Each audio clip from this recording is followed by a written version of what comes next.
had complementary, supplementary were on there. Those were the last two terms that were on there, but I did not define or left that to you. So we're going to start there. So if you have complementary angles,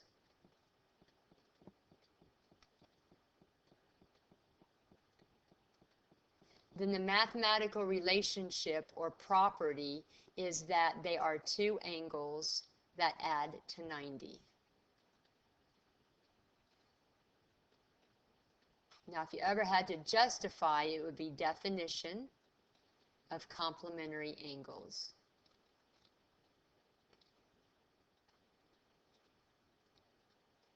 There really is no marking of a diagram per se because the angles do not have to touch each other. Another term was supplementary angles.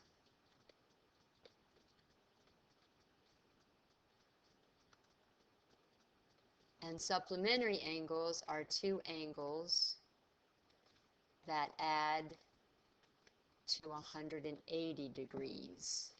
And if you ever had to justify, it's going to be by definition of supplementary angles.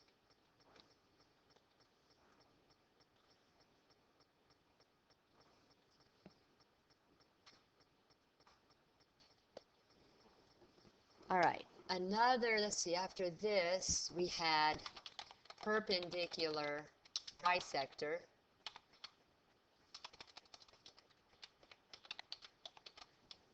And a perpendicular bisector cuts a segment in half and forms right angles.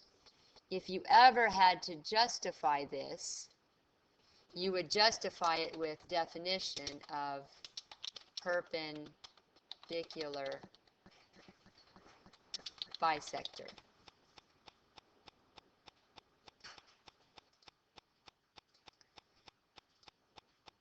To mark a diagram, which is an important piece, you show the right angle, and then you show the tick marks that show you have two equal segments.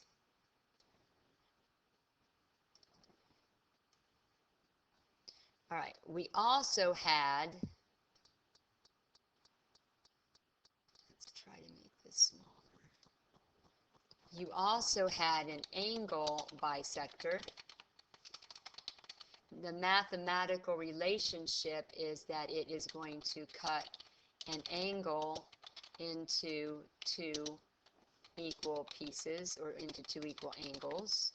And if you ever had to justify with that, you would tell me, and this is going to be important second semester, you would tell me definition of angle bisector.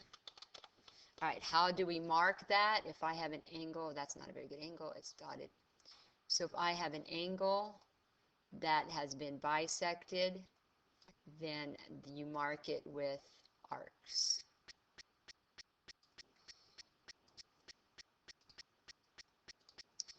All right, what else do they expect you to know? I think, oh, let's go into, we had corresponding angles, alternate interior angles. I just lost my line.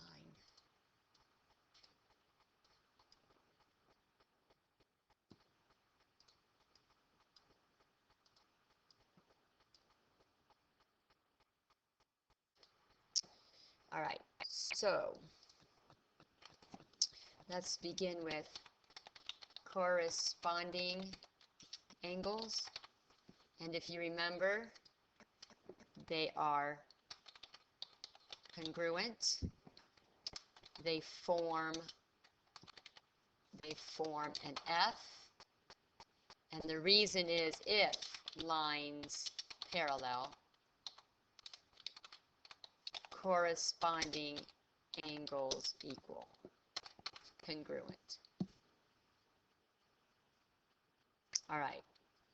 Then we had lots of them in this section. We had alternate interior angles. and alternate interior angles can be congruent, and they form a Z. And the justification is if lines parallel, alternate interior angles equal.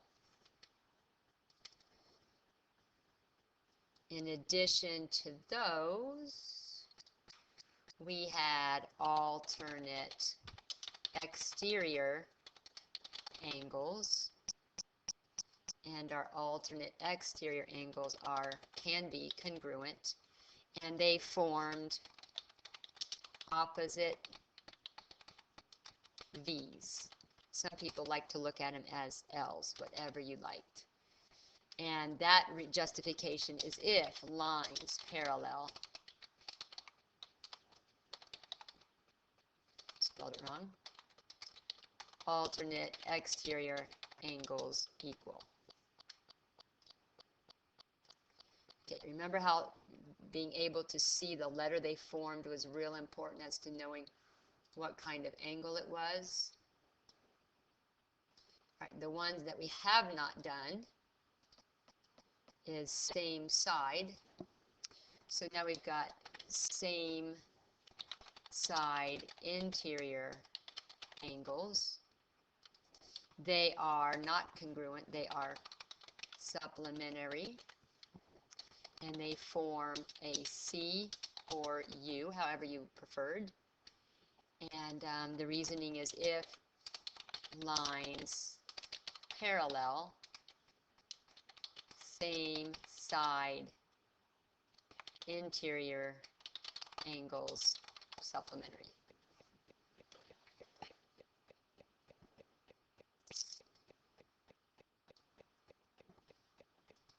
All right.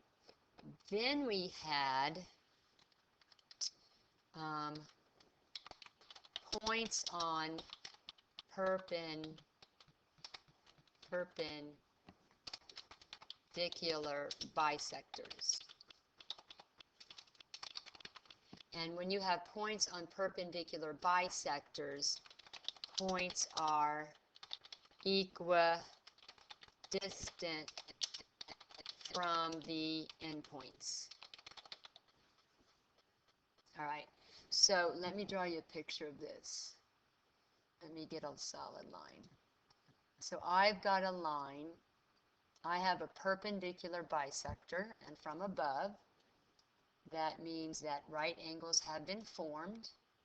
So here's a right angle, and we'll mark this, and we'll mark this.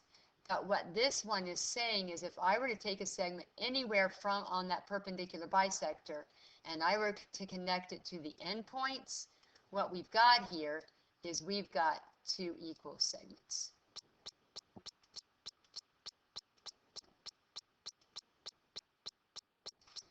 All right, now let's go into isometry. Isometry is a transformation of congruent figures. The word rigid may be used. We talked about that a lot. All right, and we had 4 types of isometries. We had reflections,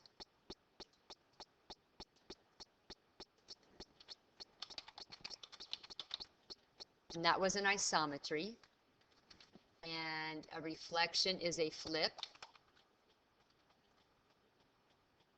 over the reflection line. We had translations, and that was a horizontal or vertical, and or it could be vertical shift. That would be left or right. I think that maybe some of our notations are important. On the reflections, a reflection was a capital R. Let me use this. This will be better. Reflection is a capital R. Hold on. let's try this again.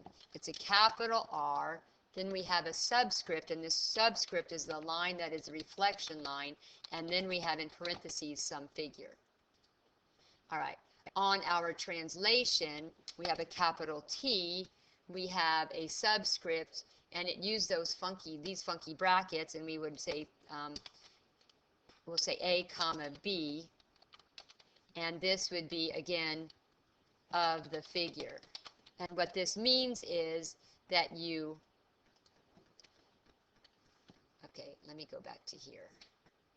What this means is that you add A to X and B to Y coordinate. And that's how we do a translation. Then we had our rotations, and you need to know the rules of our rotations, and some of you learned them and some of you didn't. And you're going to need these. I think I'm moving it down. Let me extend it. Okay, so now on our rotations, if we do 90 degrees, that is going to be, you switch the x's and the y's and you take the opposite of the y. If we have 180, it's the opposite of x, opposite of y with nothing switched. If you do 270, it is y and then the opposite of x. And we know that 90 and negative 270, you might want to write that, and 270 and negative 90 are the same. And you need to know these rules. And when we do a rotation, that is going to be little r, and you're going to have a subscript, and in parentheses they will give you first the degrees, like we want 90 degrees, and then they're going to tell you about the point that they want you to rotate. And again, this will be of the figure, whatever figure it may be.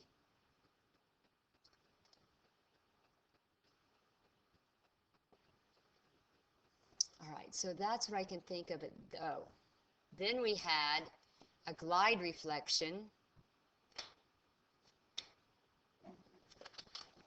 We had a glide reflection, and a glide reflection is a combo of a reflection and translation. All right, and it doesn't matter which one comes first, but usually this will be in parentheses. So if you have a translation that is A comma B, and then you're going to see this open circle, and then we got a reflection, and that is going to be, again, over, let's say, y equals 4, and then we're going to have of the figure. Remember that, which one do we do first? Okay, this is so very important. You need to study this. You are going to need to do the inside one first and the outside one second. So if you could write that, that would be greatly appreciated. So so then we had a dilation.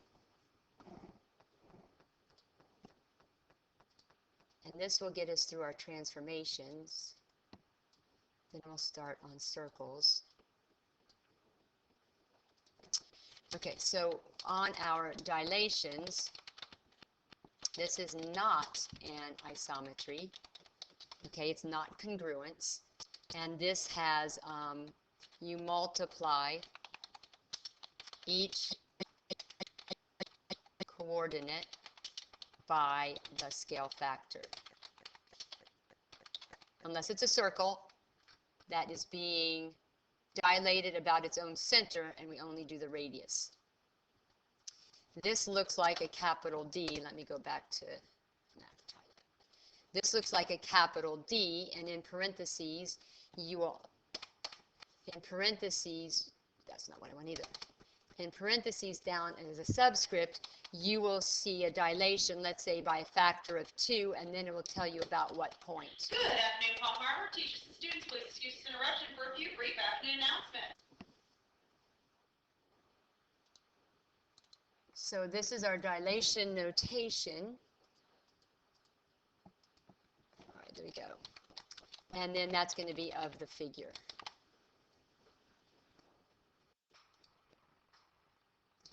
Let's talk scale factor, because that's a pretty big deal also. If we have a scale factor, the scale factor happens to be the image divided by the pre-image. Let me see if I can underline that. Oh. The image. All right, that didn't go very well. The image divided by the pre-image. And that's how we do scale factor.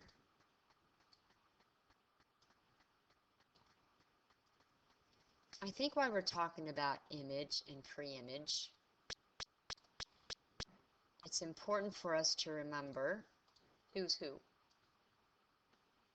If we don't remember who's who, then that's not good. All right, so we've got the pre-image is the original figure. The image is the transformed, I guess we could say, result. And it's important that you know who is who. Very important that you know who is who. All right, so that's quite a bit. So we're going to go to a new page, and we're going to start to talk about what we remember about circles. All right, there we are. Circles, we've just had. Circles should be relatively fresh.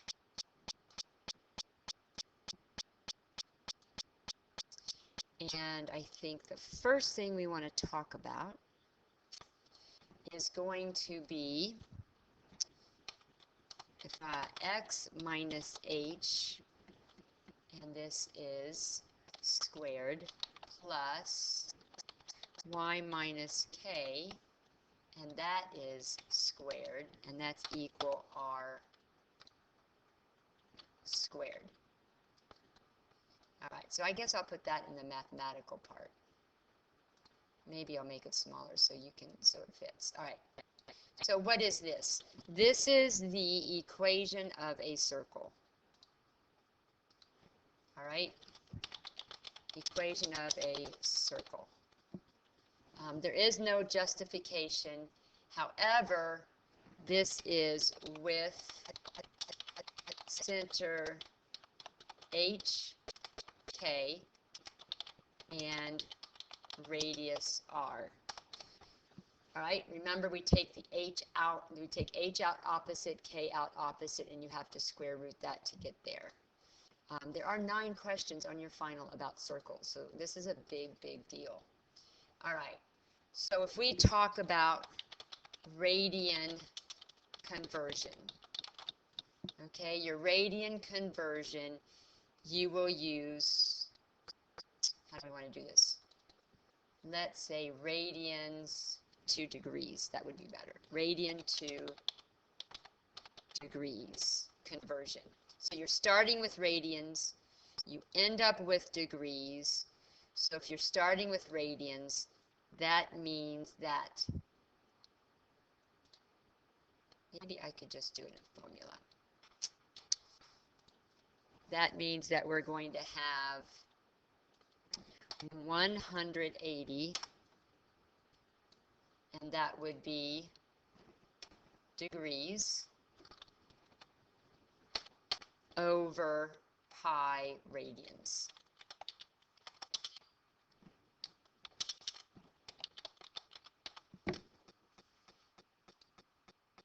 We'll get rid of that. I don't need that. All right, that is your conversion. You all did very well on this. But again, just because you did well doesn't mean that you should look at it again. You need to look at it again. All right, so what if we wanted to do degrees to radian conversion? All right, well, we're going to be using just the reverse. We're going to be using pi radians over 180 degrees. And that was what we would use. All right, what else have we had? We had, and we used it, we had arc length. And that was L, arc length, equals, and I think I'll do this again in the math type. So we have L equals, because I can use my Greek letter, theta r. And we've got to remember that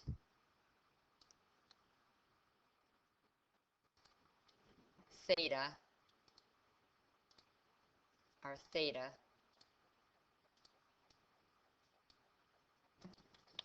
must be in radians. Theta must be in radians. And that's true for the other one. You've got to know these formulas. They will not give you those formulas. All right, so we've got arc length. Then we've got area of a sector. An area of a sector formula is going to be A equals, and we're going to have the fraction 1/2 theta times r squared. All right, and again, I'm going to copy paste this. Maybe this must be in, theta must be in radians. Theta must be in radians. All right, just remember that if you want circumference, you use this formula, and the angle is 2 pi. If you want the area of the whole circle, you use this formula, but the angle is 2 pi. So that way you remember the least number of rules possible. All right. Other important things to know would be number of degrees in a triangle. You need to know number of degrees in a circle, and you need to know number of degrees in a quadrilateral. Yes, I know I spelled it wrong. Okay, we'll fix it. All right, so number of degrees in a triangle is 180. Number of degrees in a circle is 360. Number of degrees in a quadrilateral is 360. So, more information that you need to know. I think you all are good here. However, it's in the sheet. All right. Then we talked about major arcs, and we talked about minor arcs, and we talked about, by the way, this is right now a good review for your test on Wednesday. All right, we talked about a minor arc. And a minor arc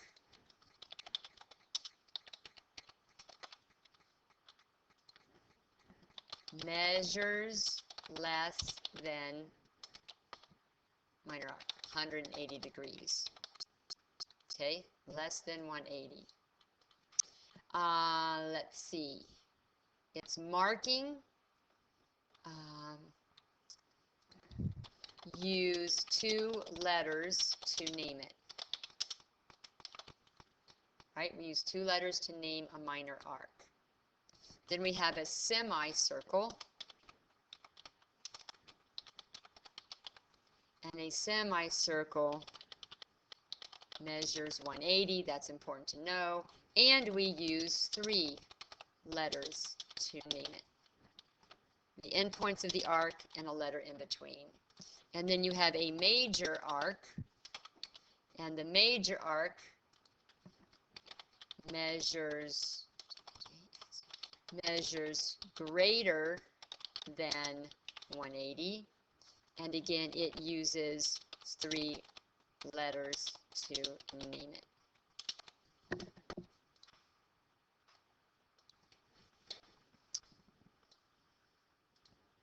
So there's our minor arc, there's our semicircle, which you've been using a lot lately.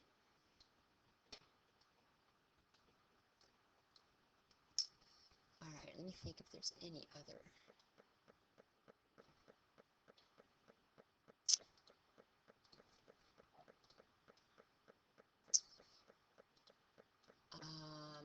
Minor arc, major arc, semicircle. Let's talk about a central angle. Now this is going on to your foldable, central angle. All those foldables will be great to use to study guides. Central angle, the angle equals the arc. And what's important about this is vertex on circle. Then we have an inscribed angle. And on an inscribed angle, the angle is equal to half the arc. And here the vertex is on, I'm sorry, go back up here. This is on center, not on circle, on center, not denter, center. Here the vertex is on the circle.